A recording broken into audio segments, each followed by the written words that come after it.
Seen any good haunted headlines lately? If you answered yes, what gives? Why are you being so selfish and hogging them all to yourself? You know how we like them. Haunted headlines, that is, not hogging stuff. Otherwise, what would we be doing here? Sharing is what we're all about.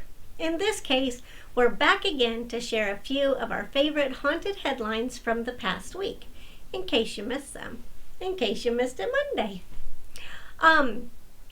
But seriously, if you do happen to see any great headlines, please feel free to send them on in. You'll find all of our socials and even a handy contact us page on our site. Just go to hauntjaunts.net. And if we use something that you've sent in to us, you know we're going to give you credit, so unless you don't want it, because some people are camera shy. It's just your name, but still, we know how people are. Okay, so anyways, let's kick off with a question that the New York Times posed on April 19th. Can't sleep? Let Stephen King keep you company. What's he gonna do? Sing me a lullaby and tuck me into bed? I know they're saying, why not make good use of your insomnia and read something by Stephen King? But if I need to get up in the morning, no, just no. The point is to read myself to sleep, not try to keep myself up. And not that he's such a, page turner kind of a writer, but he's like chips. He's very hard to eat just one. You can't just read one page without wanting to flip to the next one. Okay, so I know Stephen King fans out there, you get me, right? Back a sister up. Okay, so next, let's look at a headline from Fedor's. They're known for their great travel guides that the Skeleton Crew and I have been, known to use a time or two to plan our jaunts. But they published this great handy online guide to refer to after quarantine ends. 10 destinations where you can spot Bigfoot and his cryptid friends. Who are probably wondering right about now, where have all the humans gone? Not so much fun playing hide and seek for them right now, is it?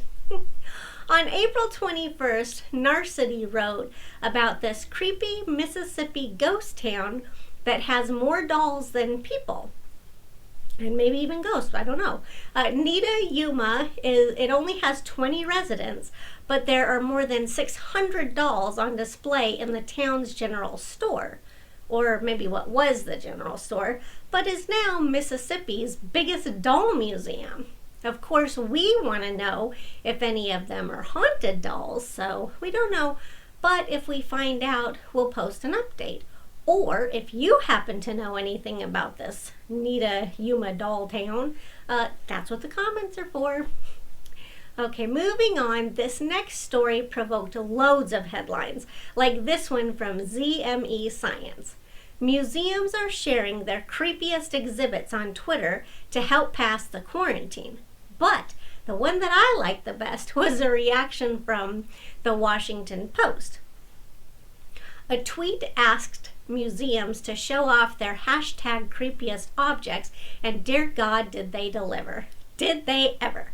Do yourself a favor if you haven't already and search hashtag creepiest objects and hashtag curator battle on Twitter and you'll see for yourself. You may have seen this story too. It's made headlines all over, news, media, everything, TV. The first I saw was on Bored Panda on April 23rd. Guide to travel around Florida dressed as the Grim Reaper to the beaches that open prematurely. That's one way to get your point across, no pun intended. And also no questioning which side of the stay closed, reopen now debate that guy's on. Finally, we'll end with a story we ran after spotting an exciting press release on the Mountaineer. It's about the house in between, which maybe that doesn't sound so exciting, but just wait. Is it going to be a paranormal game changer? I'm getting a little ahead of myself because I'm so excited.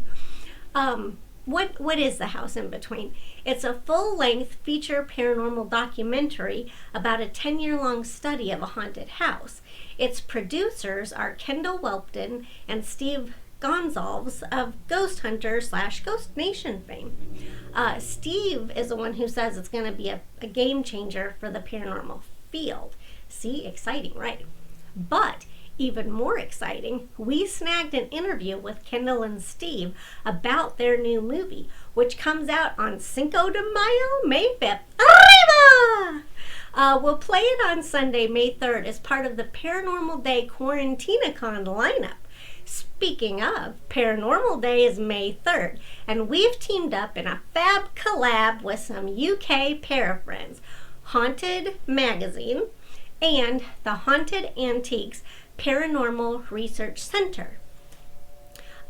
Together with Hauntjunts, we're all hosting an online Paracon, the likes of which the internet has never seen before.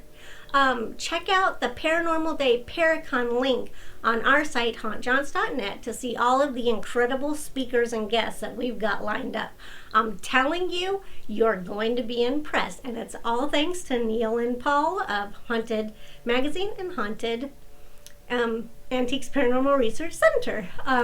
Anyway, so come social distance with other spirited peeps on May 3rd. That's it. That's all the headlines I've got for you this week. Sure do appreciate your eyeballs, and thumbs up are always appreciated too, as our shares, comments, subscription, you know the drill. Be well and stay safe. Ciao for now.